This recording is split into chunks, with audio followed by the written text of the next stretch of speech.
Dans l'épisode d'aujourd'hui, je suis heureuse de recevoir Priscilla de Sakura Coaching. Alors, j'ai rencontré Priscilla dans un groupe d'entrepreneuses et depuis plus de 6 mois, nous avançons ensemble sur nos projets pro respectifs.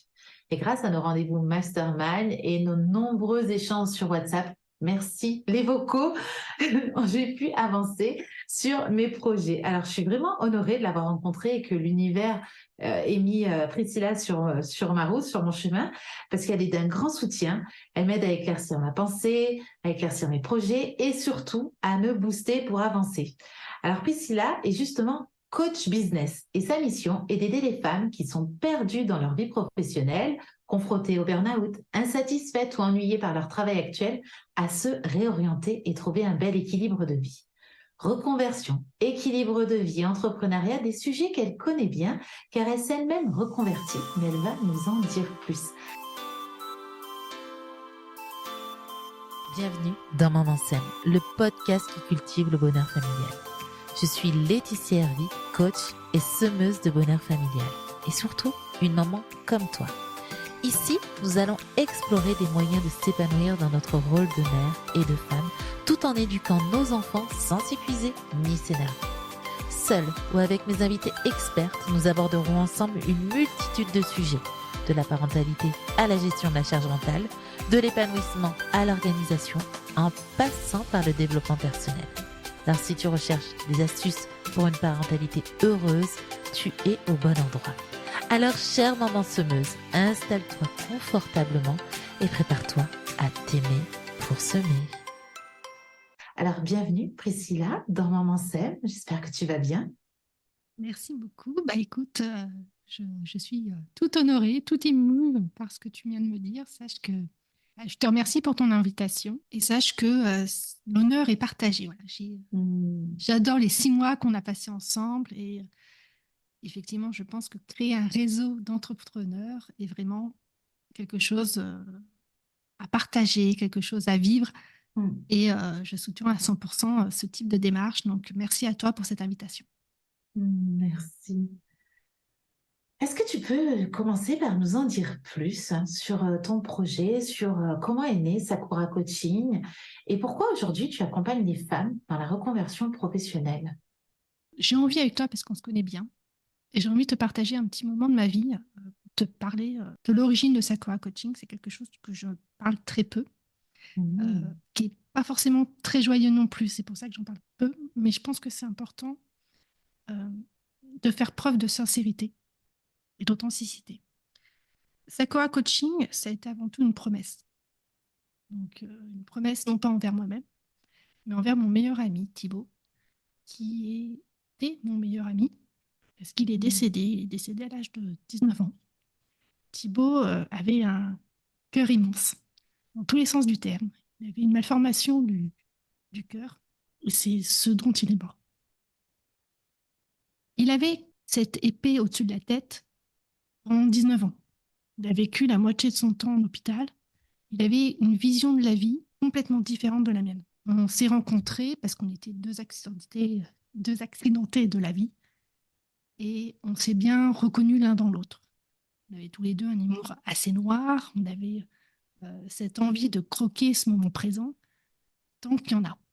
D'où la petite promesse. Thibaut devait être greffé et à ses 18 ans, il a décidé de refuser cette greffe. Quand tu te retrouves avec ton meilleur ami qui t'annonce que il va mourir et qu'il a choisi de mourir, ça te fait voir les choses complètement différemment. On a vécu 1 an avec cette promesse de profite de ta vie. Sois heureux maintenant parce que tu ne peux pas savoir si tu es heureux plus tard. Et c'est là Sakura Coaching prend toute sa racine. Il faut savoir que Sakura, dans le monde nippon, donc au Japon, sachant que Thibaut adorait le Japon, c'est un petit clin d'œil. En Japon, le Sakura, c'est la fleur de cerisier. Et ça a une symbolique bien particulière. Ça symbolise le côté éphémère de la vie, la beauté éphémère de la vie. Le fait de profiter de la vie maintenant parce que tout ça est éphémère. Donc Sakura, c'est cette promesse. Profiter de la vie maintenant parce que c'est éphémère. Après la mort de Thibaut, j'ai dû rentrer dans le moule, si j'ose dire, le moule de la société. Et vu que j'étais bonne en chimie, j'ai fait des études de chimie. Après mes études de chimie, j'ai fait des emplois de chimie. Je travaille dans ce milieu-là. J'étais bonne, très bonne dans ce que je faisais, excellente. Je me suis donné corps et âme à tel point que j'ai fait un burn-out. Après ce burn-out, j'ai cru rebondir en changeant d'entreprise. Je me suis dit, le problème, c'est l'entreprise. J'ai un peu envoyé des CV comme une bouteille à la mer. Sauf que, bon, bah voilà, la bouteille a pris, certes, mais c'était pas la bonne main tendue. Rebelote, deuxième burn-out. Heureusement, j'ai rencontré les bonnes personnes à ce moment-là qui m'ont fait comprendre que, d'une, j'avais oublié cette promesse de profiter maintenant de ma vie, parce que plus tard, on ne sait pas. Et de deux, que le burn-out, c'est pas qu'une question de travail. C'est avant tout la rencontre d'une personne et d'un environnement. Ça peut être la famille, ça peut être le couple. Là, dans mon cas, c'était mon emploi, du moins mon métier de salarié. J'ai donc changé tout ça en reprenant mes études. Et je me suis dit, OK, je vais faire une reconversion professionnelle, mais je vais la faire dans quoi? Parce que, ouais, bon, je suis bonne à quoi? Ouais, je suis chimiste, je sais faire des maths. Ouais, super, est-ce que ça m'emballe plus que ça? Bah non, pas vraiment. Donc, j'ai commencé à faire une grosse réflexion en disant, voilà, moi, qu'est-ce qui me rendrait heureuse aujourd'hui? Et je me suis dit, bah finalement, ce qui me rendrait heureuse aujourd'hui, c'est que les gens ne vivent pas ce que moi j'ai vécu. Quand on a un burn-out, c'est tellement un traumatisme pour ton corps et tout autour de toi et pour ton esprit qu'il y a un avant et un après. Tu sais, il y a beaucoup d'étapes comme ça dans les vies de chacun où tu dis il y a un avant et un après. Ben là, c'est le cas. Le burn-out, c'est ça. Et cet après-là, la façon dont moi je m'en suis sortie, ben, c'est des choses que j'ai peu vues autour de moi. C'est-à-dire que je voyais des gens en burn-out, mais ils n'avaient pas de solution. Il n'y avait pas de. Tu vois, on arrivait à sortir de la tête de l'eau, mais pas aller au-delà. Rebondir, c'était compliqué. Et donc, du coup, je me suis dit, ben voilà, la reconversion, elle est là. Faire en sorte que les gens ne retombent pas ou ne vont pas dans le burn-out pour justement éviter cette difficulté de rebondir. Donc, j'ai repris mes études. Une fois diplômée, je suis sortie un petit peu avec mon diplôme sous le bras. Hop, euh, j'ai fait un diplôme dans la conduite du changement et la prévention des troubles psychosociaux. Donc, pour résumer, c'est comment prévenir le burn-out, comment éviter la perte de sens au travail et comment contourner l'ennui. J'ai travaillé comme ça, comme consultante, auprès de très grandes entreprises et jusqu'à devenir responsable d'un service dans un groupe international, justement sur la prévention des risques psychosociaux. Pendant tout ce temps, il y a une partie où j'étais sans enfants et une autre partie où mes deux loulous sont arrivés. Donc j'ai deux enfants qui aujourd'hui ont 11 et 8 ans, qui sont atypiques. Cette partie-là est très importante. Pourquoi Sakura Coaching? Parce qu'à ce moment-là, j'étais heureuse dans mon travail, mais pas heureuse dans ma vie, parce que j'avais deux enfants, dont un, à ce moment-là, parce que le deuxième, je ne le savais pas encore, dont un qui était handicapé. Et j'ai ressenti le besoin de créer une première entreprise, justement pour aider les mamans ayant des enfants handicapés, particulièrement tout ce qui est cognitif, donc autisme, TDAH, dyscalculie, dyslexie, dyspraxie, etc. Et les aider à créer, à faire des dossiers pour la MDPH. Donc, en gros, c'est un dossier administratif qui te permet justement d'avoir des subventions et des AESH à l'école. Donc, j'ai créé ma première entreprise là-dessus. Tu travaillais encore à côté en tant que Exactement, j'ai travaillé Ah. en temps à côté. Je faisais vraiment ça par plaisir. Tu vois, c'était vraiment ça mon life, tu vois. J'adorais mon quotidien de salarié, mais il manquait un truc. Tu vois. Et ce petit truc, c'est ma première entreprise qui me l'a apporté. C'est le fait justement de ne plus être salarié. Tu vois, avec le recul, c'était ça. J'avais besoin d'avoir mon truc à moi, prendre mes propres directions, mes propres choix, ma propre liberté. Et cette première petite entreprise a vite grossi, à tel point que je me suis dit, bah, qu'est-ce que je fais? Salarié, entrepreneur, salarié, entrepreneur. Et je me suis dit, bon, bah, pour rester sur la voie qui était devant moi. C'était une voie que j'avais choisie. Bon, on laisse de tomber l'entrepreneuriat. Il faut être un petit peu sérieux dans la vie. Il faut pouvoir subvenir aux besoins de la famille. Donc, j'ai laissé tomber cette entreprise. Je l'ai fermée il n'y a pas 3 ans après l'avoir ouverte. précisément, ont consacré uniquement à mon activité de salarié. Mais le petit truc que m'a apporté l'autre entreprise, c'est les diplômes. C'est-à-dire que j'aimais toujours mon travail. C'était pas une question de aimer ou pas aimer ce que je faisais. C'est une question que ça ne me satisfaisait plus. C'est-à-dire que l'environnement où j'étais, déjà, c'est une image que j'aime bien donner, donc qui fait souvent sourire. L'environnement de travail, les collègues de travail, ils étaient assez aigris. C'est-à-dire que quand tu vas dans une entreprise où toi, tu es content de ton travail, tu es content, tu as le sentiment d'être un petit peu utile, tu vois, quelque part, mais qu'autour de toi, l'environnement te dit que non, pas du tout. Finalement, soit tu n'es pas à la hauteur, soit là, tu prends quand même tes après-midi. Tu vois. Typiquement, le nombre de fois où moi j'ai dû j'ai dû aller chercher mon fils parce qu'il avait des prises en charge médicaux, parce qu'il est handicapé, et que je partais à 17h, on m'a dit, mais tu prends ton après-midi, tu vois. C'est des phrases comme 17 ça heures. qui... Hein. Oui, je partais à 17h, j'arrivais à 9h, et je rebossais le soir, bien évidemment. Donc tout ça a fait que un jour j'ai craqué. Je me suis dit, voilà, à quoi bon, quoi. Puis ma promesse, elle était où là-dedans, tu vois. Si même moi, je profitais pas de ma vie, comment je pouvais aider les autres? C'était pas possible, tu vois. Il y avait un côté un peu hypocrite là-dedans.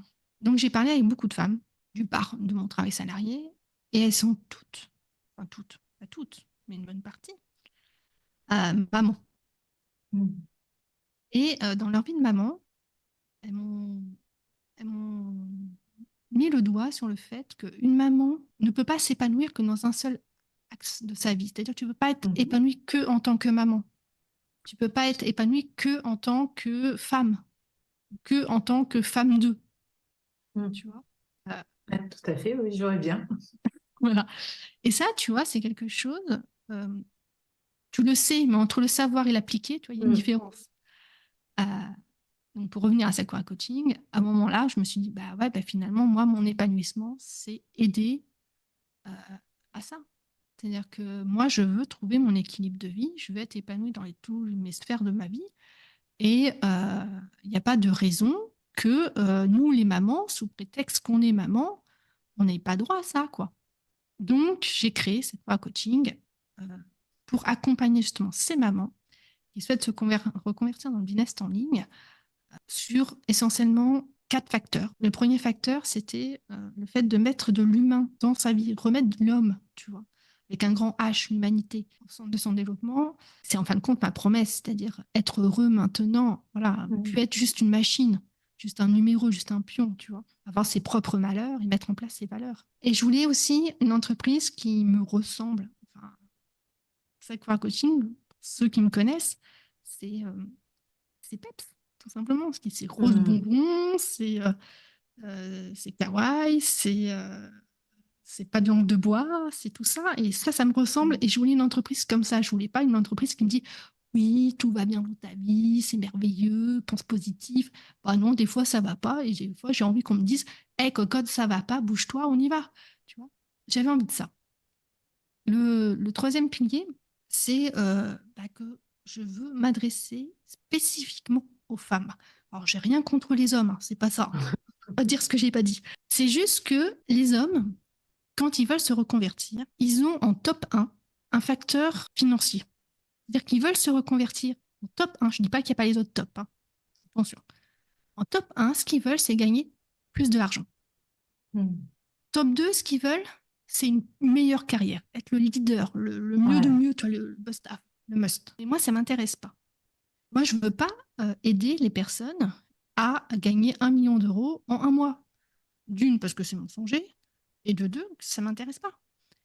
Pareil, les gens qui veulent être les leaders sur leur marché, c'est très bien, mais moi, pour le moment, c'est pas ce qui me drive. Alors pourquoi les mamans? Pourquoi les femmes? Tout simplement parce que elles, au contraire, leur top 1, c'est ni l'argent, ni la carrière. C'est l'équilibre de vie. C'est Équilibre, simplement tout à fait. être heureuse, Mm. heureuse dans toutes les sphères de la vie. Et ça me parle, tu vois. Et je sais pas toi, mais c'est des choses où tu n'as pas besoin d'expliquer ça à une maman, une femme, tu vois.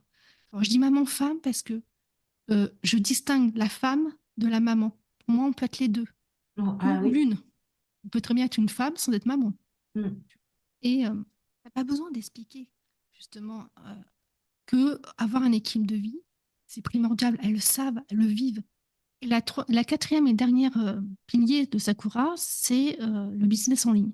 Parce que j'aurais pu très bien dire, voilà, hop, j'accompagne tout le monde, on va faire une reconversion, pompi hop, hop, on se lance dans l'entrepreneuriat, peu importe le type d'entrepreneuriat. Bah, je me suis rendu compte, pour l'avoir vécu moi-même, et toi aussi d'ailleurs, c'est que bah, le business en ligne, c'est pas le seul, mais l'un des business qui permet d'avoir une vie de famille à côté. On peut être flexible sur notre agenda, on travaille d'où on veut. Tu peux travailler de chez toi, tu peux travailler en pyjama si tu veux, tu vois. Non, mais c'est vrai. Oui, oui.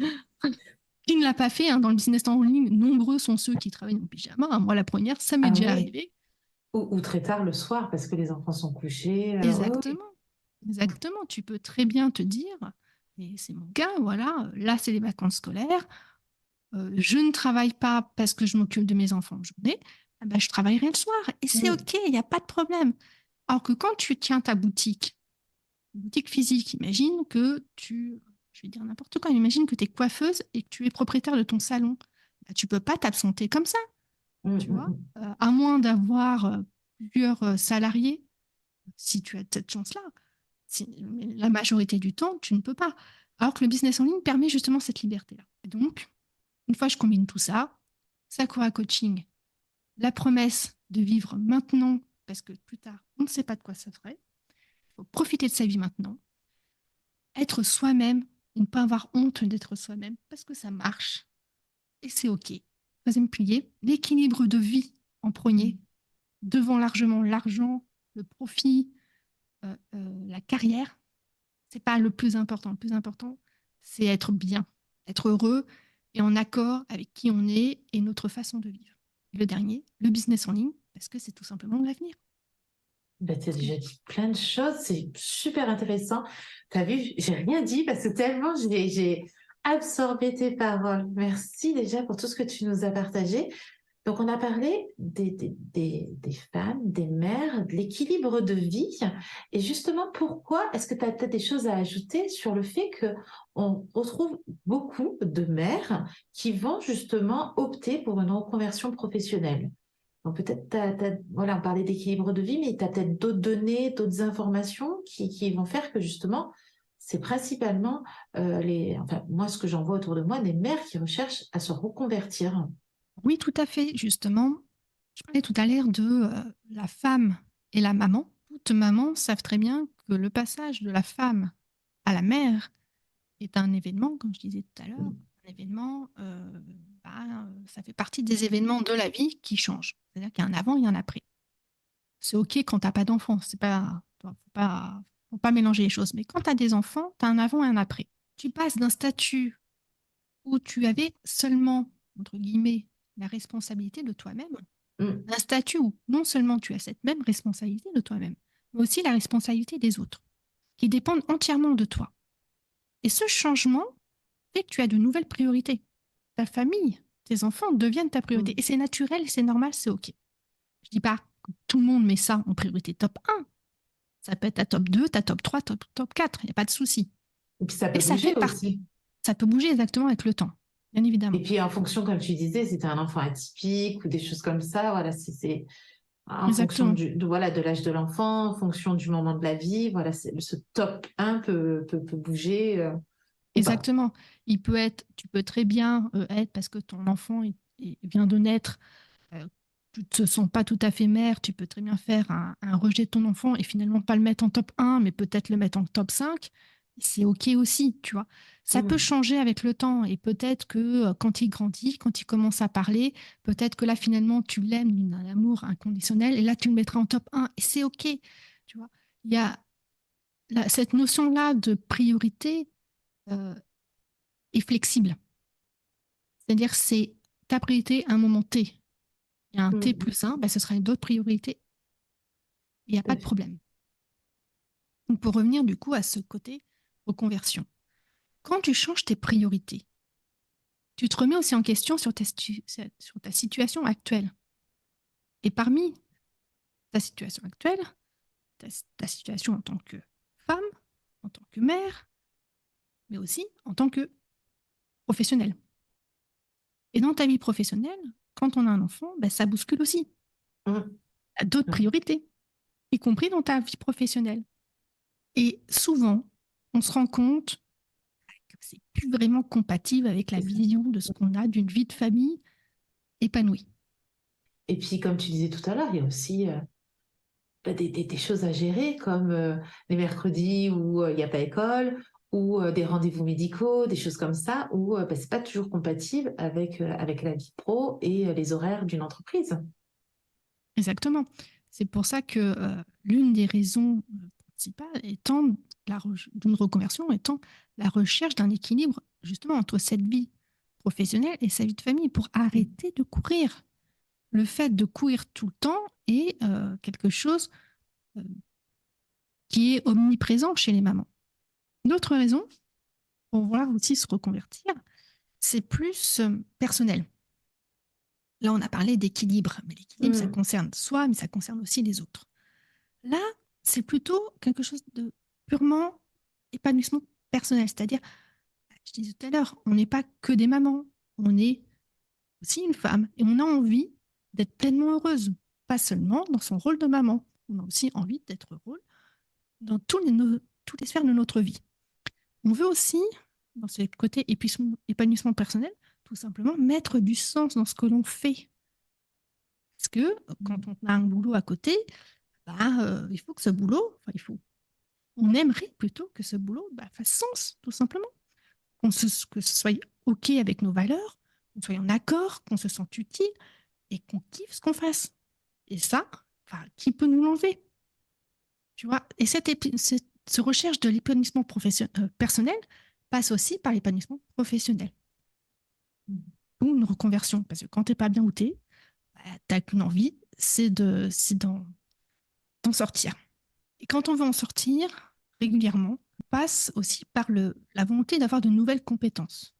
C'est-à-dire que tu pourrais très bien te dire, voilà, ça va pas dans mon boulot, c'est plus aligné avec ma vision, c'est plus dans mes priorités, je change de boîte. Mm. PS, je change de métier. Tu vois, ce qui est deux choses complètement différentes. Eh ben souvent, c'est aussi le besoin d'avoir de nouvelles compétences. Le delta va être là. Si tu as envie d'un nouveau challenge, si tu as un nouveau centre d'intérêt, parce que souvent avec la maternité, il y a des nouveaux centres d'intérêt. Typiquement, dans ton cas, la parentalité positive est venue aussi avec ta parentalité. Donc, Mm. tu vois, ça peut être aussi, j'ai un chat, j'ai un nouveau centre d'intérêt. Avant, j'aimais pas spécialement les chats. Là, j'adore les chats, je kiffe. Et je veux en faire mon métier, tu vois. Il y a des événements dans ta vie qui va faire que tu as envie de faire de tes hobbies. Attention, j'ai dit hobby, centre d'intérêt, je ne parle pas seulement de passion, car pour moi, la passion, c'est le stade au-dessus, tu vois. Tu n'es pas obligé d'être passionné de quelque chose pour en faire ton métier. Il faut déjà que ça t'intéresse. Ok. Et dans cette envie de développer justement cet intérêt, de professionnaliser cet intérêt, tu ne peux pas le faire si tu changes juste de boîte. Il faut que tu changes carrément de métier. Typiquement, j'ai été chimiste, je me passionnais des chats, j'aurais jamais pu, enfin, jamais si, j'aurais pu être chimiste dans une boîte de fabrication de croquettes. Mais est-ce que ça m'aurait épanoui? Pas spécialement. Avec la maternité vient aussi quelque chose que certains disent ne pas exister, et que nous, mamans, savons très bien que ça existe. C'est le fameux plafond de verre post-grossesse. Donc, je pense que tu vois Oh, très bien de quoi je parle. un petit peu, mais dis-nous en plus, ouais. Parce que post-grossesse, alors là, ouais, ça m'interpelle. Ouais. Post-grossesse, parce que ça, c'est un fait. Déjà, Hein, c'est ouais, pas plafond de verre. plafond de verre. Plafond de verre, c'est le fait que certaines opportunités de carrière te sera moins ouvert que un homme. Mm. Malheureusement, c'est une certaine mentalité dans la société qui fait que, à compétences égales, niveau égal, les employeurs préféreront embaucher un homme plutôt qu'une femme avec des enfants. Mm. C'est malheureusement quelque chose qui est là et qui s'améliore, qui heureusement s'améliore avec le temps, mais qui est toujours présent.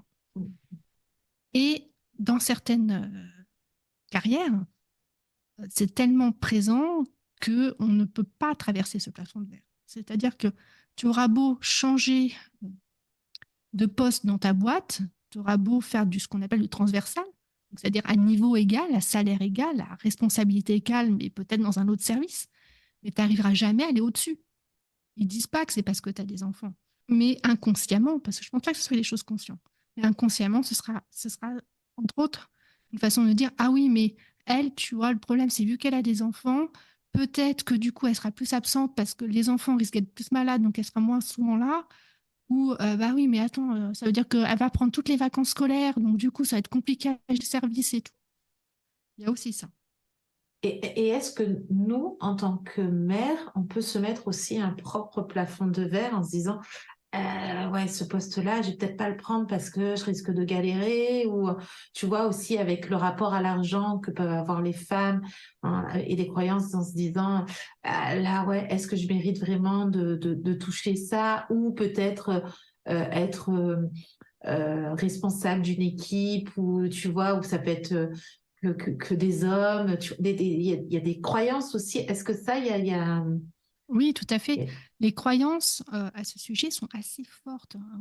Contrairement à ce qu'on peut penser, le propre plafond de verre, se dire oui, je ne serai pas à la hauteur, je ne serai pas capable, ou c'est pas fait pour moi parce que j'ai mes enfants, parce qu'il faut que je fasse ci, parce Hmm. que c'est quand même très, très présent. Voilà, donc, Ouais, si ça t'arrive, dis-toi bien, c'est normal, on est toutes passées par là. Après, est-ce que c'est bloquant? La question est là. Est-ce que c'est quelque chose qui, demain, tu te dis, voilà, ce plafond de verre interne, ces croyances internes, font que je n'arrive pas à les dépasser, que je n'arrive pas à aller au-delà. Là, dans ce cas-là, ça devient problématique. Tu peux très bien te ouais, dire, voilà, je ne suis pas faite pour être manager, imaginons. Voilà, je passe manager de mon équipe. Oh là là, ça va être compliqué parce que du coup, il y a plus de déplacements. Donc, comment je vais faire? Et tu refuses le poste pour ça. Mais est-ce que c'est vraiment ça le problème? Est-ce que c'était vraiment le fait il y a des déplacements? Est-ce que c'est pas le fait plutôt que tu te dis, ouais, ce poste-là, je suis pas sûre, est-ce que je vais y arriver? Tu vois? Est-ce que c'est vraiment une question euh, pratique, pratico-pratique, ou est-ce que c'est une question de croyance? Les faits hmm, VF ce qu'on pense. hmm. Et souvent, c'est ce qu'on pense. Et on met ça sur, ouais, j'ai pas arrivé à m'organiser avec les enfants, nanana, Exactement. alors que c'est des propres limitations qu'on se met soi-même. Exactement. La Hmm. seule preuve, d'autres y arrivent. Ouais, C'est bien que c'est oui, possible. oui, oui, moi j'en accompagne des mamans qui font des déplacements et qui gèrent très très bien. Oui, oui, tout à fait. Pour ce qui est justement des particularités par rapport aux mères qui cherchent à se reconvertir, je voulais profiter justement de ta présence pour parler de choses dont on parle rarement sur les podcasts. En tout cas, j'ai rarement vu, hormis cette thématique-là, euh, aborder ces sujets-là, à savoir l'aspect financier. Tu en as un petit peu parlé, c'est pour ça que Hmm, je me hmm, permets hmm. de Oui, il n'y a rebondir pas là-dessus. de tabou ici, on parle de tout ce qu'on a envie, voilà, Voilà, bah on alors se je veux limite parler de pas. ça. Je Oh veux parler ouais, du oh fait que bah, ouais. des fois, enfin des fois souvent d'ailleurs, hein, parce que c'est rarement une seule raison qui fait qu'on va faire une reconversion. Bah, dans ces raisons-là, il y a aussi l'aspect financier. Alors, deux cas de figure. Le premier cas de figure, c'est on veut améliorer sa rémunération, avoir une meilleure rémunération, tout simplement parce un enfant, bah, ça coûte cher. La nounou, ça Hmm. coûte cher, les couches, ça coûte cher, l'éducation, ça coûte cher. Donc, du coup, il faut bien payer tout ça. Quand tu as déjà la corde au cou, quand tu es tout seul, tu imagines qu'à plusieurs, c'est plus compliqué. Donc, tu as ce besoin de te reconvertir pour avoir un meilleur salaire.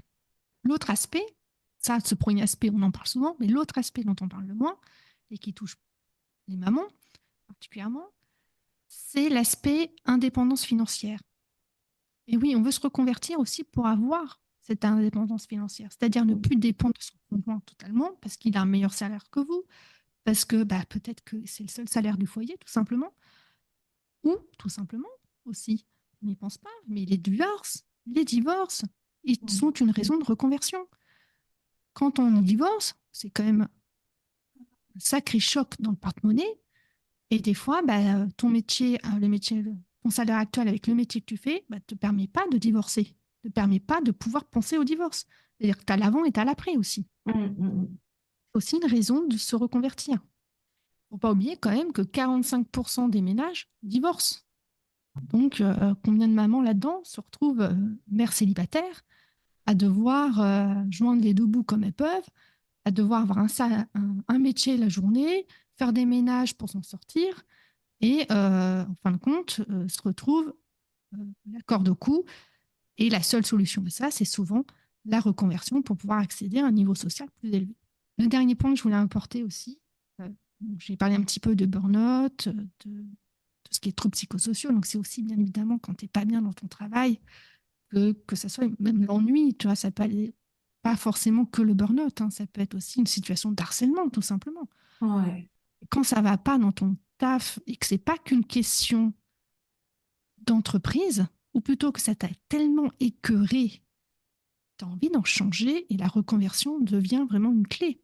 Les deux autres aspects, du coup, je fais ma petite liste en même temps, tu vois, je check. Ouais, je rajoute. Ma petite liste aussi, pour vraiment être complète, parce que on est tellement toutes différentes que les raisons peuvent être différentes les Ouais. unes des autres. Et j'ai pas forcément envie de passer à côté et que quelqu'un se dise oh bah non, du coup, hop, moi, ces raisons-là, je m'en fiche, je passe à côté. Euh, donc, il me restait 2 points à aborder qui me semblent primordial. C'est plus particulièrement pour les mères qui se sont arrêtées de travailler pour leur enfant. Ça, on Ouais. n'en parle pas assez souvent. Que ce soit pour une congé parental ou que ça soit simplement pour élever vraiment sur le long terme leur enfant. Beaucoup, à un moment donné de leur vie, donc ça peut être souvent juste après le congé parental ou quelques années plus tard, une fois que les enfants sont grands, mais ne retournent pas dans leur ancien travail. Elles font une reconversion, tout simplement pour retourner sur ce marché du travail avec une ardoise vierge. Tu vois, il y a un petit peu ce côté-là. C'est-à-dire, ouais, j'ai un trou, quand même un sacré trou dans mon CV. Je vais avoir du mal à retrouver du boulot à cause de ça. Quitte à avoir du mal, moi, j'ai pas envie de justifier de pourquoi je me suis arrêtée parce que j'ai pas à justifier que j'avais envie d'élever mes enfants, hein. Je vais faire une reconversion. Allez, je change carrément de voie, je repars de zéro et moi, je fais quelque chose qui me plaît, qui me fait vibrer et go, quoi. Donc, il y avait cet aspect-là. Et le dernier aspect que je voulais dire, c'est quelque chose de plus personnel, très personnel. Une fois encore, je suis pas sûre d'en avoir parlé de ça. Et je pense que les mamans qui ont des enfants handicapés vont être d'accord avec ça. Quand on nous annonce l'handicap de nos enfants, on a une phase, comme le deuil, hein, on fait le deuil de l'enfant ordinaire. Et parmi cette phase-là, il y a un moment donné, on se dit, on pense à leur avenir. Évidemment, leur avenir, suivant le niveau d'handicap, sera différent. Un enfant qui est paraplégique aura sans doute pas la même vie qu'un enfant qui était d'AH, par exemple, qui a un trouble de l'attention. Quand ça m'est arrivé, quand on m'a fait l'annonce et que je suis passée justement par cette étape du deuil de l'enfant ordinaire, on en parlera dans un autre épisode si tu veux. Et quand je suis passée là-dedans, je me suis posé la question de l'avenir de mes enfants. Aujourd'hui, c'est tellement compliqué pour les jeunes qui vont bien à trouver un emploi qui leur correspond et à garder cet emploi que je me suis dit, oulala, eux qui vont pas bien dans le sens typique, handicap, ils vont galérer encore plus. Et j'ai voulu créer Sakura Coaching dans un esprit aussi d'héritage double, c'est-à-dire l'héritage d'un point de vue valeur, d'un point de vue message, mais aussi héritage d'un point de vue création d'entreprise. C'est-à-dire qu'une entreprise se lègue quelque part, pas au sens réglementaire, hein, législatif, hein, on s'entend bien, ça dépend du statut juridique. Mais je sais que l'un des objectifs de Sakura Coaching, c'est aussi de plus tard, si mes enfants ont du mal à trouver des emplois, pouvoir leur proposer un emploi. Tu vois, c'est aussi le côté héritage. C'est-à-dire embaucher tes enfants dans ton entreprise, c'est ça? Par exemple, Ouais. j'ai pas réinventé la roue, on n'a pas inventé l'eau tiède, hein. Des entreprises familiales, ça existe de partout. Regardez dans le bâtiment, regardez dans la distribution, dans le transport. C'est souvent des business de famille. On en parle peu, mais c'est aussi une des raisons pourquoi les gens euh, créent des entreprises. C'est aussi pour que ça reste dans la famille. C'est un point intéressant. Et puis aussi dans la transmission, il y a la transmission de, ben regarde, je suis capable de faire tout ça. Et c'est important de montrer ça à nos enfants et de montrer que ben, qu'il y a plusieurs vies dans une vie, qu'on peut se reconvertir, qu'on peut entreprendre des choses, qu'on peut trouver des solutions, même quand on a vécu un burn-out ou du harcèlement, qu'on peut justement sortir de tout ça. Donc, c'est des belles transmissions, comme tu disais, aussi au niveau des valeurs humaines, j'ai envie de dire, et du développement de Exactement. soi. Exactement. Puis il faut aussi vivre avec son temps, comme tu dis. La valeur de je fais mes études et Mm. je reste dans ma carrière toute tracée, ça n'existe plus aujourd'hui. Non, Nos ouais. enfants ne vont plus vivre avec ça. Donc leur transmettre ces valeurs-là, ça n'a plus de sens. Aujourd'hui, il faut savoir qu'en moyenne, les gens font une reconversion. Je parle bien de reconversion, tous les 3 à 7 ans. D'accord. Si tu n'as pas fait de reconversion dans les 7 ans, quelque part, tu es un petit peu hors norme par rapport à aujourd'hui. Je dis pas que c'est une bonne chose ou une mauvaise chose, hein, c'est pas ça ce que je dis. Je dis Ouais. juste que faire une reconversion, c'est rentré dans la norme maintenant. Typiquement, les employeurs, quand ils voient sur un CV que tu as fait une reconversion, ils ne te posent pas la question pourquoi tu as fait une reconversion dans un sens culpabilité. Et la culpabilité d'avoir fait cette reconversion, c'est, c'est plutôt dans le sens qu'est-ce que ça t'a appris et qu'est-ce que tu peux m'apporter de plus dans mon entreprise que quelqu'un qui a fait le même métier toute sa vie ne pourra pas m'apporter. Mm. On va revenir justement sur les mamans et tu parlais du fait que les mères, justement, quand elles prenaient un congé parental, après, il y avait ce côté aussi peut-être difficulté à retourner dans le monde du travail et reprendre ce chemin-là. Donc, l'objectif, c'est peut-être d'aller vers une reconversion pro. Justement, toi, comment tu peux les aider à transformer cette période, j'ai envie de dire, d'inactivité? C'est pas tant une période d'activité professionnelle, hein, on est bien d'accord. Quand on est en congé parental, c'est pas une période d'inactivité, non, non, mais une inactivité professionnelle. Et comment tu peux transformer cette période-là justement une période, une opportunité de reconversion professionnelle? Alors, si tu me permets, je vais faire juste un petit distinguo pour être sûr qu'on parle bien de la même chose. Ouais, Euh, je ne vais pas parler du congé maternité, là, on parle bien du congé parental. tout à fait. Ouais. D'accord. Alors, ça, Oui, c'est parce le que c'est premier beaucoup plus long. disclaimer. Congé maternité, voilà, Exactement. malheureusement, c'est très court, trop court, et on retourne généralement dans notre boîte, alors qu'un congé parental, on peut prendre 1 an, on peut prendre jusqu'à 3 ans. Donc, c'est vrai que là, c'est des périodes beaucoup plus longues, où en plus, on est dans une période 1 an, on est vraiment, on peut être déconnecté de ce qui se passe dans l'entreprise. Donc, ça peut être compliqué. Et puis, comme on l'a dit tout à l'heure, quoi, on a peut-être mis notre priorité avec les enfants, donc on a peut-être plus ce sens-là, cette envie. Donc, comment peut-être tu peux aider les mamans? Alors, une chose à savoir, c'est que le congé parental, je parle de en France, hein, bien évidemment.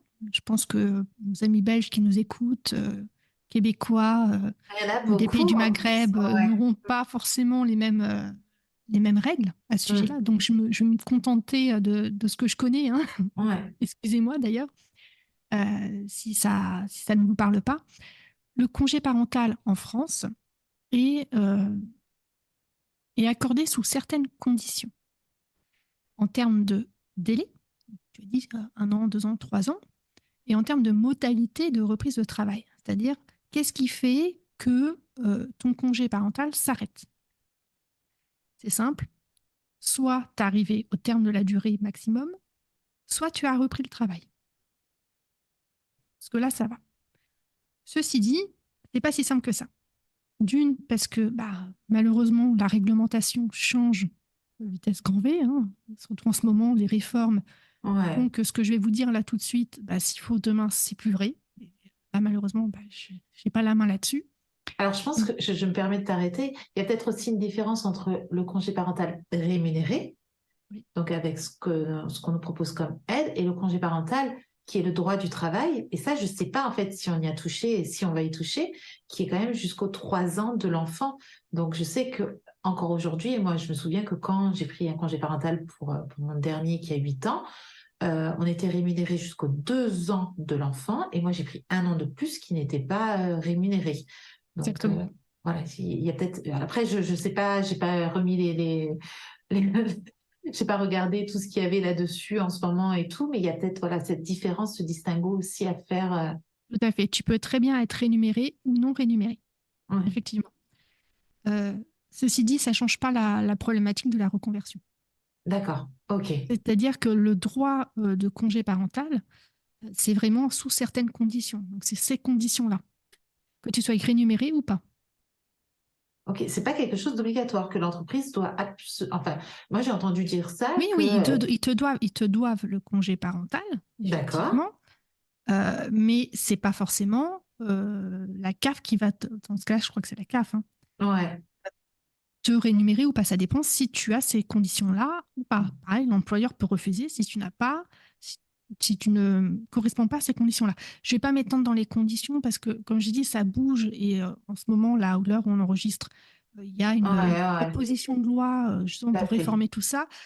J'ai pas envie de vous aiguiller vers quelque chose de fou.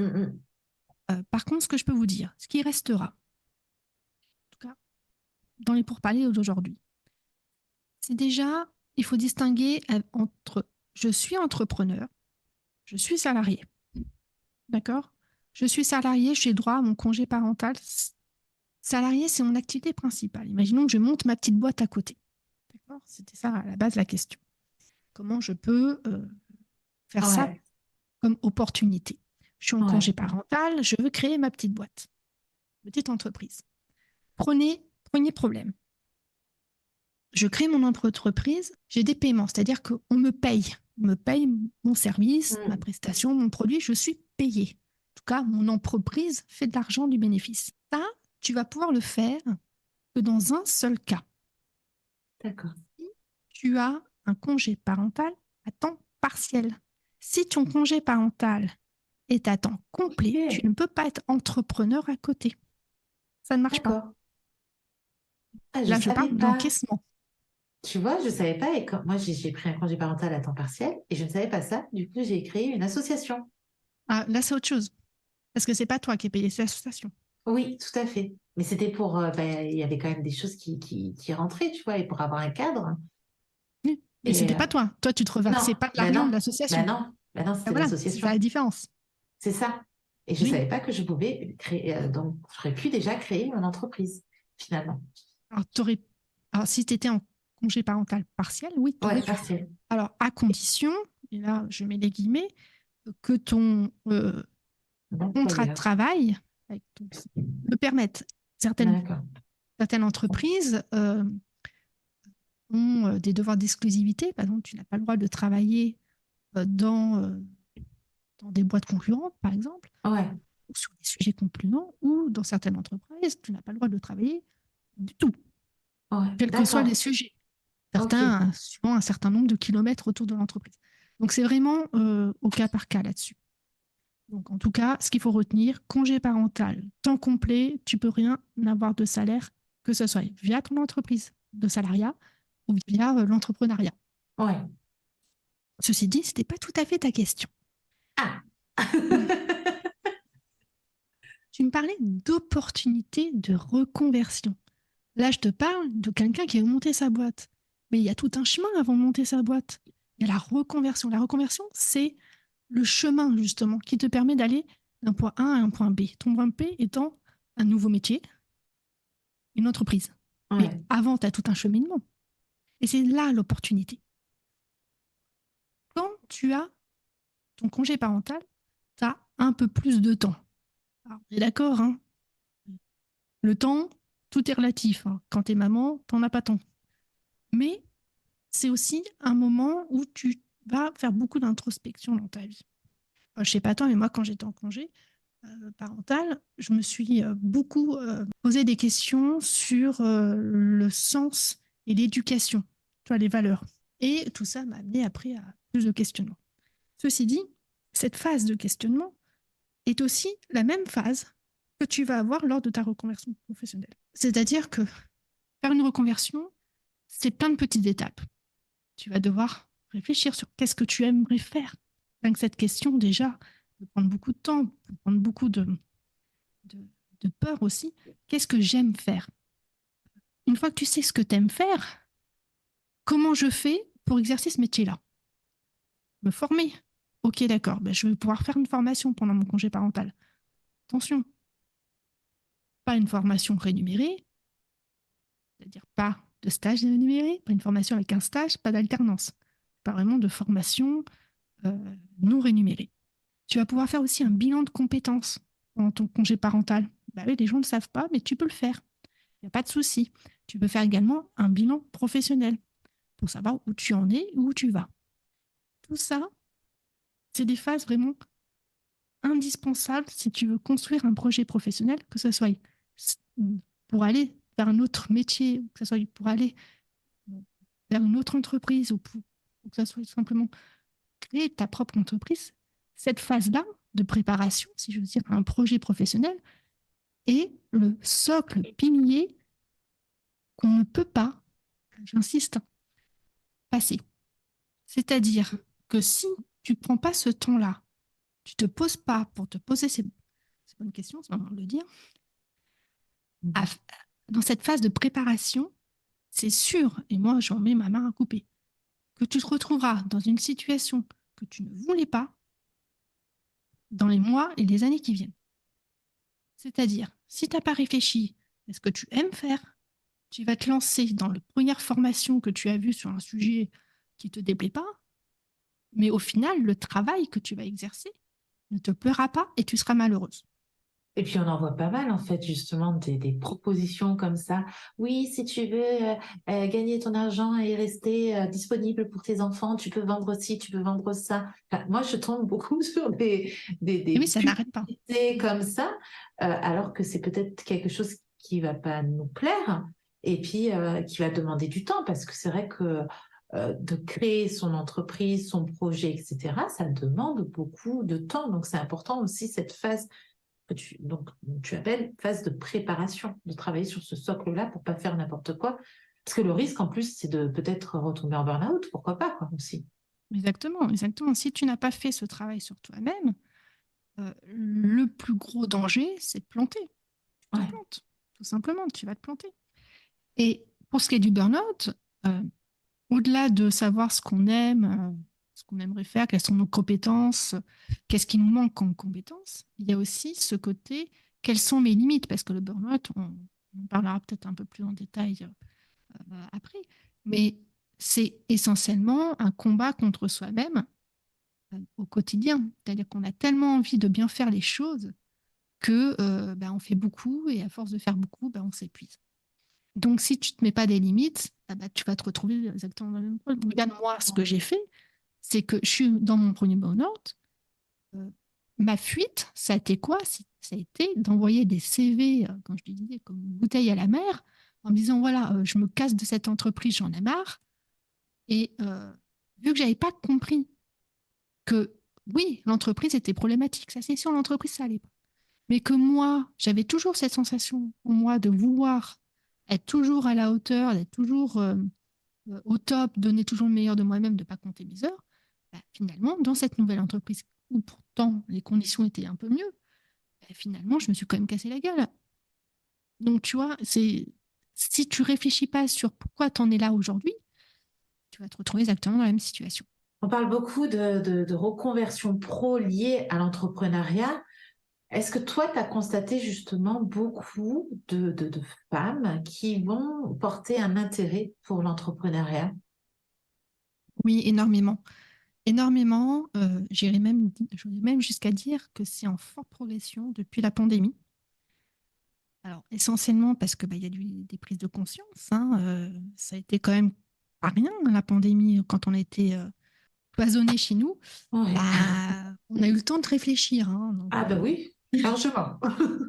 beaucoup au sens de notre vie, beaucoup à notre mode de vie, tout simplement, Ouais. fameuse priorité dont on parlait tout à l'heure.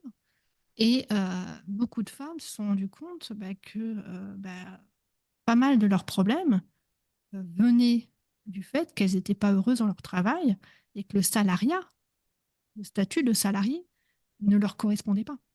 Et là-dessus se greffe quelque chose en plus qui est arrivé post-Covid, c'est qu'il y a un phénomène, le phénomène du télétravail, qui s'est incrusté un petit peu dans nos vies. Jusque-là, faire du télétravail, les gens, c'était pas dans leur vocabulaire, si tu veux. C'est pas quelque chose qu'on recherchait. C'était limite Mm. mal vu, tu vois. C'est Ouais, ça, tu fais du télétravail, ouais, tu bosses pas, quoi, tu vois. tout à fait. Alors aujourd'hui, pour avoir fait du télétravail, beaucoup de gens voient de l'intérêt. Mm. Déjà, tu galères pas dans les embouteillages. Facilement, la moyenne, enfin, je pense aux Parisiens, qui peuvent gagner facilement 1 heure par jour, voire Mm. 2, rien qu'en restant à la maison. 2 heures, c'est pas rien. Tu as aussi plus de flexibilité. Si tu attends un colis Amazon, t'as pas besoin de poser ta demi-journée, hein, tout simplement. Mm. Tous ces petits détails qui fait que tu es quand même plus productif aussi en télétravail. Enfin, je sais pas vous, mais moi, quand je travaille de chez moi, au moins, j'ai pas quelqu'un tous les 5 minutes qui vient me chercher pour me dire quelque chose qui ne m'intéresse pas ou me rajouter du travail. On a le téléphone qui vient nous embêter pour scroller. Oui, exactement. C'est un autre problème. Ça, C'est ça. Exactement. Mais du coup, t'inquiète pas pour ça, j'ai une solution aussi. Moi Mais aussi, je le mets très très loin maintenant, mon téléphone. exactement, exactement. Donc, pour revenir au télétravail, c'est quelque chose qui a été démocratisé dans l'envie. Et puis dans l'obligation, parce que du coup, la pandémie a fait qu'on était obligé de faire du télétravail et on s'est rendu compte que les personnes étaient beaucoup plus productives. Et Exactement. ça a été, je pense, que ça a été une grande découverte et ça a permis le télétravail. Et il n'y aurait pas eu ça, je pense qu'on resterait encore en se disant, mais non, voilà, les gens, ils foutent rien chez eux, ce sont des branleurs, etc. Alors qu'à l'inverse, non, ils travaillent beaucoup plus quand ils sont chez eux. Donc ça fonctionne très, très bien. Exactement. Et j'aurais tendance à dire, mais malheureusement, certains ont fait machine arrière. Quand je dis certains, je parle Ouais, de certaines sociétés tout à fait. d'employeurs. Ouais. Au début, il y avait beaucoup d'engouement sur le télétravail. Je ne sais pas si tu te rappelles, mais c'était même très bien vu de ne pas aller tous les jours Ouais, ouais, dans ouais. son société. Ça montrait que tu avais quand même conscience des choses et tu ne prenais pas les choses à la légère. Maintenant, je ne sais pas autour de toi, mais euh, beaucoup de gens sont retournés au travail et ne sont pas satisfaits de ça. Et je vois, moi, par rapport au moment que j'accompagne, que, en fait, comme tu l'as dit, c'est des demandes des entreprises.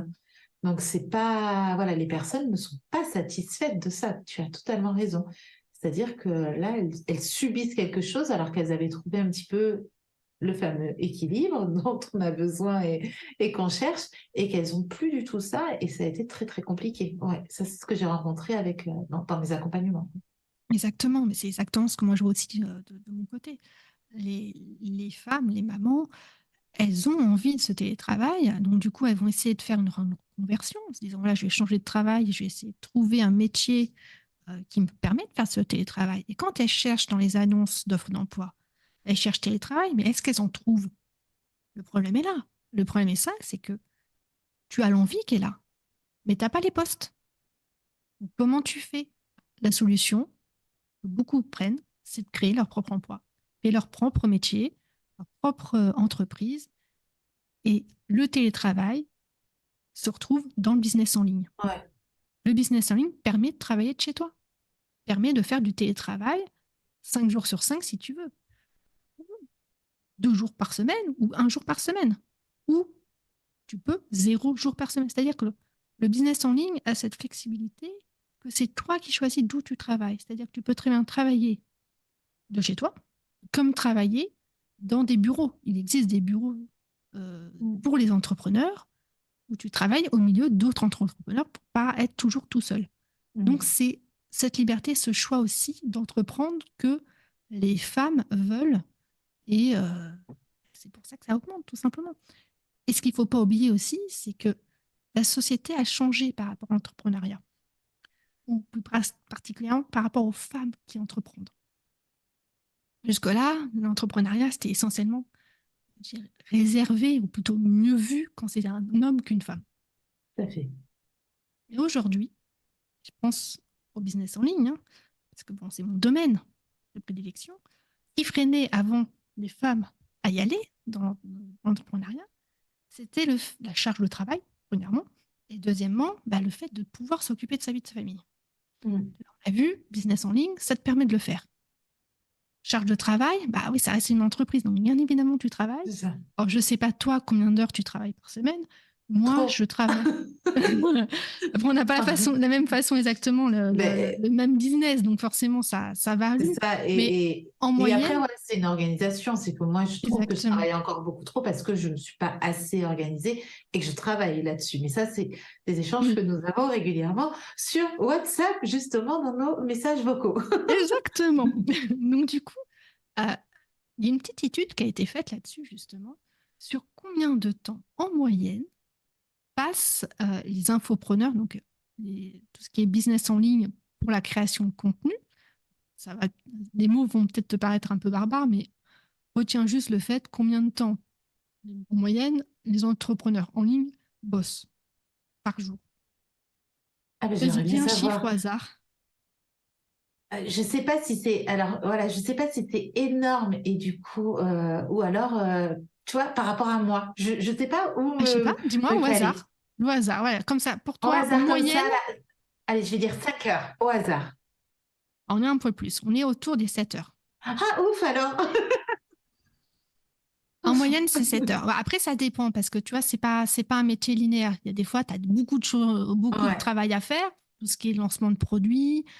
Et des fois, ben, c'est un peu plus vide et tu fais autre chose. Mais souvent, c'est vrai que quand on voit, ouais, ton business en ligne, il va être automatisé, la semaine à 4 heures, nanana, nanana.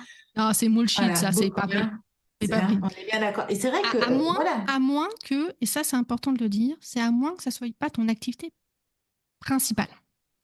ou d'avoir des freelances à côté et des personnes qui vont Exactement. bosser pour toi. Hein. Il Exactement. faut quand Mais même le dire. ce qui est pas du tout la majorité des gens qui vont dans le business en ligne travaillent seuls, en tout cas au commencement, et après ont des freelances. C'est rare, enfin, c'est pas rare, mais c'est pas la majorité des personnes qui vont créer une entreprise avec 5, 6 salariés. Ça, faut bien avoir ça en tête. Euh, D'où l'activité de maman aussi, qui est compatible avec ta vie de famille, parce que quand tu arrives dans une entreprise où tu as créé ta propre entreprise et que tu as en plus des salariés à gérer, bah, voilà, c'est pas le même taf non plus, hein. Ouais, tout L'équilibre à fait. de famille est quand même plus difficile pas impossible, mais plus difficile à mettre en place. Donc, j'ai Ceci fait le dit, calcul, 7 heures par jour, on est sur du 35 heures par semaine. on est d'accord. Voilà, donc c'est pareil. On est d'accord. Sauf qu'on va pouvoir gérer son temps un peu plus facilement. Exactement. Non seulement tu vas pouvoir gérer tes plages horaires, décider quand est-ce que tu travailles, quand est-ce que tu travailles pas, mais en plus, tu vas pouvoir gérer le fait que quand tu travailles, tu ne fais que ça. Donc, tu as un côté productivité Hum. qui est plus élevé dans ton activité de euh, entrepreneur que dans ton activité salariée. Alors, j'explique tout simplement. Enfin, c'est peut-être bête, mais c'est parce que tu travailles pour toi-même, parce que tu Ouais. prends tes propres décisions. Tu ne dépends pas de quelqu'un d'autre. Donc, du coup, tu es plus productif. Et comment on fait pour en arriver à ça? Parce que là, du coup, tu nous as dit, alors, on pose les bases, on fait la phase de préparation, donc qu'est-ce que j'aime faire, comment je fais pour faire ça, bilan de compétences, bilan pro, les formations, donc le socle est posé, c'est bon, on a un petit peu envie, donc soit, voilà, on est encore salarié ou en congé parental ou quoi que ce soit, on se dit, allez, je me lance, comment je fais là? On se lance dans l'entrepreneuriat, parce que on vient de voir que c'est peut-être quelque chose qui est plus adapté au niveau équilibre. On pose sa démission, on fait quoi? Comment on fait là? Là, là, surtout pas poser sa dème. Ouh là là. Ah non, non, là, Ouais, du coup, warning, surtout pas poser sa dème. d'accord. Et c'est ce Alors, que des fois on a tendance à faire. Ouais, c'est bon, j'en ai marre de cette entreprise, j'ai mon projet, mon idée, hop, allez hop, je pose ma démission et j'y vais. il faut distinguer deux choses. Premier cas, je reste dans mon entreprise et je fais en parallèle de mon activité salariale mon entreprise. Ça s'appelle faire un slide, un side projet. En gros, je construis mon business de A à Z. Donc A, ça veut dire trouver l'idée et Z, en vivre. Et tout ça, tu vas le faire en parallèle de ton emploi. Clairement, c'est quoi? C'est surtout travailler le soir, c'est mieux s'organiser, c'est faire des choix et des priorités dans son organisation. N'empêche que c'est faisable et c'est ce que font beaucoup d'entrepreneurs. Moi, j'ai commencé comme ça et j'ai demandé un congé pour création d'entreprise Voilà, aussi. exactement. L'autre cas de figure, tu ne veux plus du tout être dans ta boîte parce que congé pour création d'entreprise, in fine, tu retournes quand même dans ta boîte Ouais, avec une rupture. Donc la finalité que je vais dire juste après est valable quel que soit le choix que tu fais. Side project ou congé pour création d'entreprise ou année sabbatique, peu importe. En tout cas, à un moment donné, il faut dire stop à son employeur. moi, j'avais pris un congé partiel. Mm-mm. Donc, j'avais quand même la sécurité de l'emploi et la Exactement. sécurité salariale, voilà, donc des revenus. Et à côté, j'avais mon projet à côté. C'est l'idéal. C'est simplement Mm. l'idéal. Tu gardes ta sécurité sociale. Ouais. Tu gardes, comme tu dis, si ta boîte, ça marche pas, tu peux reprendre l'activité à plein temps au niveau de ton employeur sans changer d'entreprise, en tout cas. L'idéal étant là. Ceci dit, tout le monde ne peut pas le faire. Imagine, tu as un burn-out, tu n'as pas envie forcément de rester en Bien lien avec sûr, ton tout entreprise. à fait. Qu'est-ce que tu fais dans ce cas-là? Alors déjà, si tu es en burn-out, première chose, tu en parles. Tu n'en parles pas forcément à ton employeur si ce n'est pas OK avec lui, mais tu en parles à ton quotidien, tu en parles à un médecin surtout. Ceci dit, là, aujourd'hui, on parlait du fait que j'en peux plus, j'en ai marre de mon employeur, je veux me casser de là au plus vite. Qu'est-ce que je fais? Compris? Tu poses pas ta dème. Ça, non, hors de question. Pourquoi? Parce que du coup, tu seras perdant. Très clairement, tu es partant sur tous les points. Il existe en France quelque chose qui s'appelle le rupture de contrat pour création d'entreprise. C'est quelque chose qui a été fait justement pour que un salarié ne soit pas perdant et obligé de poser sa démission s'il a un projet d'entrepreneur. D'ailleurs, Ok, tu as la même chose pour la reconversion professionnelle. d'accord. C'est-à-dire, au lieu de poser ta dème, si tu fais le problème des ruptures conventionnelles, en tout cas tant qu'elles existent, c'est que c'est au bon vouloir de l'entreprise. Si l'entreprise se dit merde, eh ben, tu l'as dans l'os. Mm. Donc, du coup, tu es obligé de poser ta dème. Eh ben non, non, non, du tout. Maintenant, tu as une rupture de contrat pour création d'entreprise ou rupture de contrat pour reconversion professionnelle. Et ça te permet d'avoir le droit au chômage et de pouvoir D'accord. construire ton entreprise via Pôle emploi. Donc d'avoir un suivi par Pôle emploi, enfin par Pôle emploi, excusez-moi, avec le nouveau nom, là je me trompe un petit peu, France Travail. avec France Travail, qui te permet de justement construire ton projet d'entreprise. Alors, ils n'ont pas les mêmes outils que moi je peux avoir, hein, mais n'empêche que ça t'accompagne quand même et que c'est au niveau financier, tu as droit à ton chômage. Et est-ce Alors, que avec certaines l'entreprise est obligée d'accepter parce que la rupture conventionnelle, elle peut refuser? Et là, est-ce que, tu vois, comme le congé parental, comme on disait tout à l'heure, oui, il y a des conditions, etc. Mais logiquement, il y a acceptation. Est-ce que là, voilà, il n'y a pas de risque de refus? Alors, l'employeur n'a pas son mot à dire. Oh, c'est trop C'est-à-dire, tu bien peux ça. être... Ah, attends. Ah, mince. Attends. Patience. Ça se monte, ça se fait pas n'importe comment. Ouais, Il y a un site internet, si tu veux, je te le donnerai d'ailleurs. ouais. Ça Et peut je le aider. mettrai dans les notes du podcast, hein. Voilà. Exactement. Ouais. Donc, sur ce site internet, qui appartient à l'État français, d'accord? C'est géré par l'État. Tu montes un petit dossier. Le dossier, il n'est pas forcément rapide à faire. C'est-à-dire qu'il faut déjà que tu saches ce que tu veux faire, si tu veux faire une reconversion ou une création d'entreprise. Tu montes ton petit dossier. Après, on va te dire, tu as rendez-vous avec un petit monsieur qui, en gros, va juste vérifier que tu fais ça parce que tu as vraiment un projet professionnel derrière. Hein. C'est pas juste je me casse de la boîte. Hein.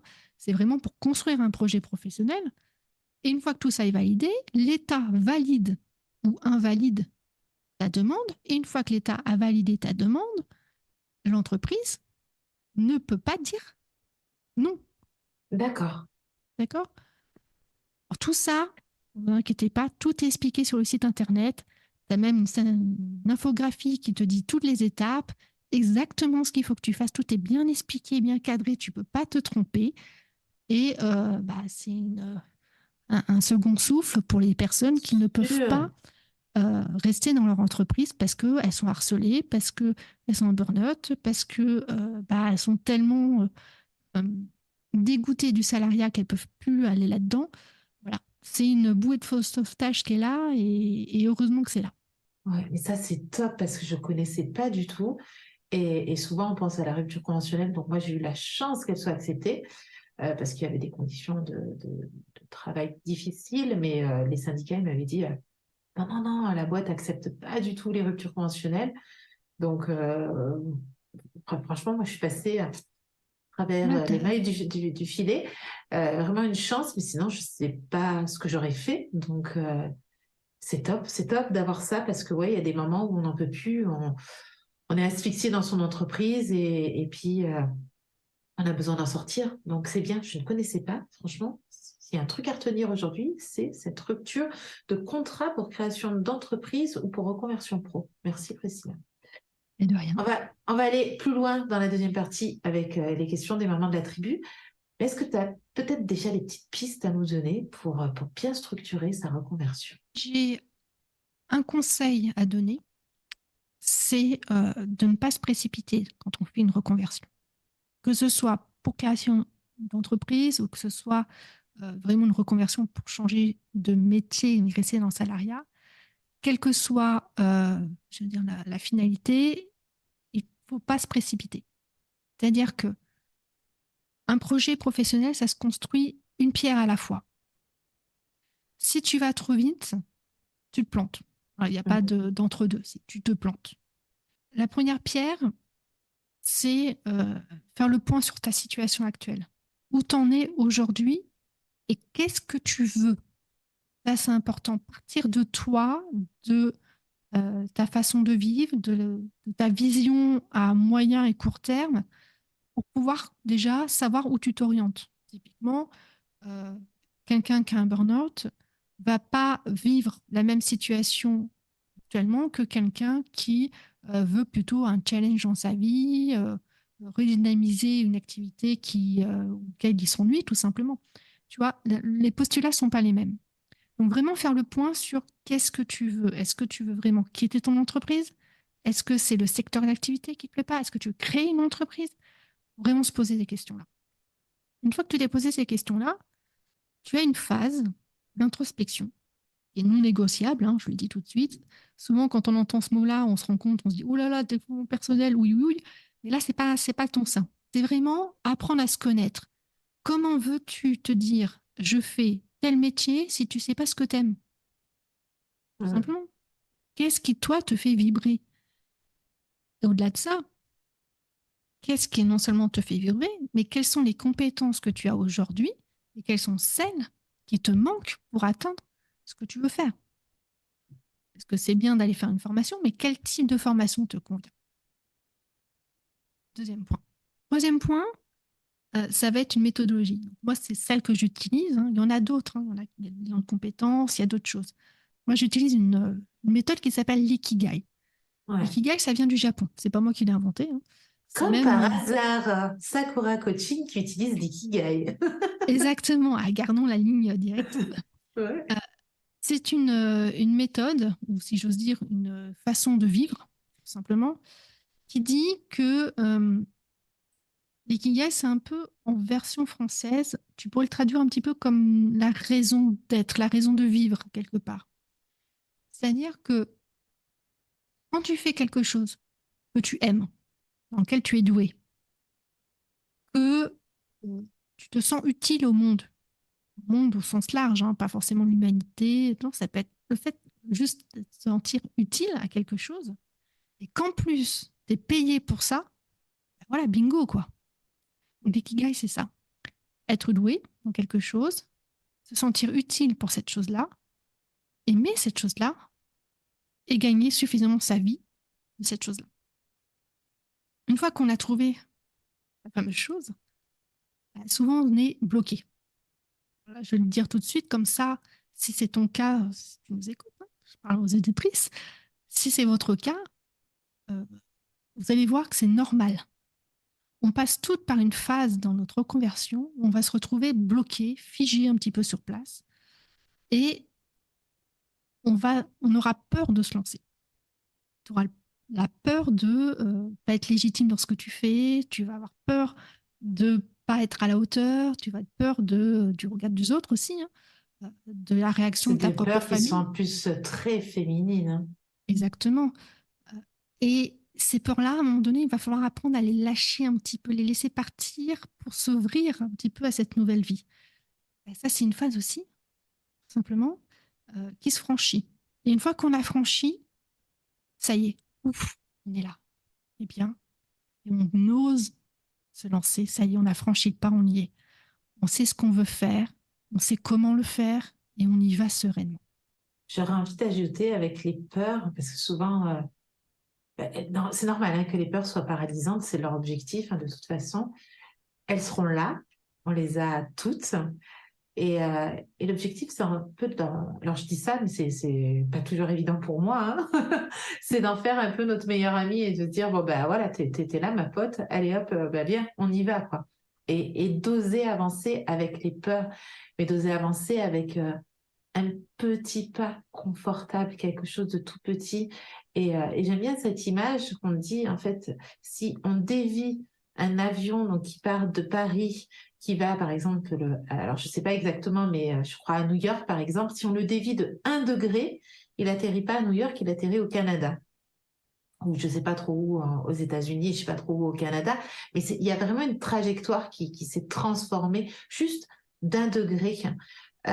Et c'est ce petit pas-là qui est important. Donc, un petit pas chaque jour pour sortir de la zone dans laquelle on est. Je ne vais pas parler de zone de confort parce que du coup, là, cette zone de confort, elle n'est pas confortable, mais d'aller dans une nouvelle zone, justement, là, qui sera beaucoup plus agréable, une zone de magie.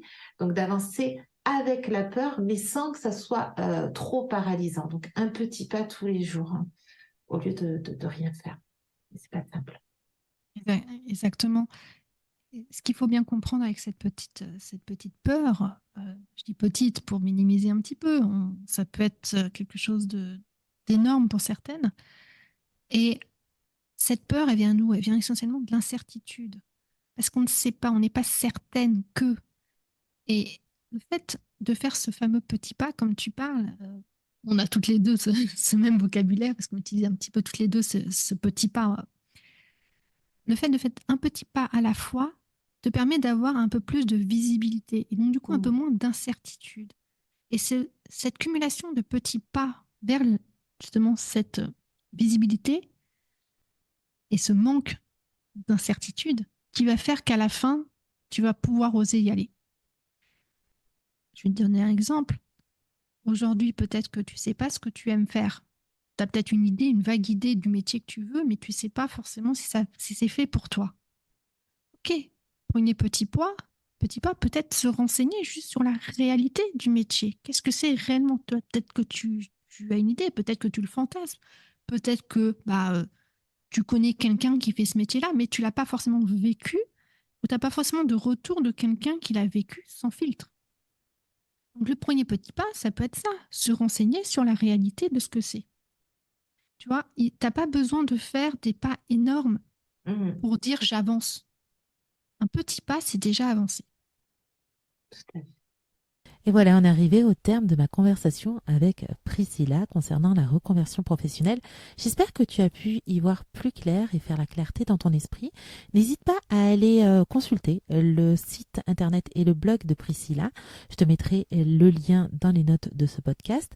Tu retrouveras des tests de personnalité, des quiz, des checklists et ça t'aidera à aller un peu plus loin et donc d'entamer les premiers pas vers ta reconversion pro. Tu peux aller aussi consulter son Instagram, mais je te mettrai toutes les infos dans les notes de ce podcast. Et puis, bien entendu, tu peux aller aussi plus loin en écoutant la deuxième partie de cet épisode qui est donc sur le site de la tribu. Dans cette partie, elle répond aux questions des mamans de la tribu Maman Sème, où elle répond aux questions concernant comment aller vers un bilan de compétences, comment le choisir, comment se remettre d'un burn-out professionnelle. Comment avancer quand on est totalement paralysé par les peurs et pourtant on a réellement envie d'autre chose. Et puis aussi, comment engager un projet alors qu'on est déjà bien occupé avec des enfants. Donc, on commence par quoi? Comment trouver le temps? Vraiment, là, on va aller dans des questions plus pratiques, plus dans le passage à l'action. Une partie qui est vraiment intéressante, donc qui est en exclusivité et privée, mais que tu pourras écouter sur le site de la tribu. Donc, pareil, je te mettrai le lien dans les notes de ce podcast pour pouvoir écouter cette deuxième partie. Et puis, on va retrouver Priscilla dans quelques semaines. Et donc, dans cet épisode bonus, l'Instant Sème, elle répondra à mes 10 questions pour partager ses astuces de maman organisée et surtout de maman d'enfants atypiques. Donc, un épisode qui est encore très riche, donc à retrouver dans quelques semaines. Voilà, et puis n'oublie pas que tu retrouveras toutes les notes de cet épisode sur mon blog. Pareil, tu as toujours le lien dans les notes de ce podcast. Et puis, je t'invite à mettre une note et un commentaire pour soutenir le podcast et puis pour avoir un petit peu ton retour concernant cet épisode sur la reconversion. Et je te dis à très bientôt pour un nouvel épisode sur Maman Sème. Et en attendant, je te souhaite de cultiver le bonheur familial. Allez, ciao!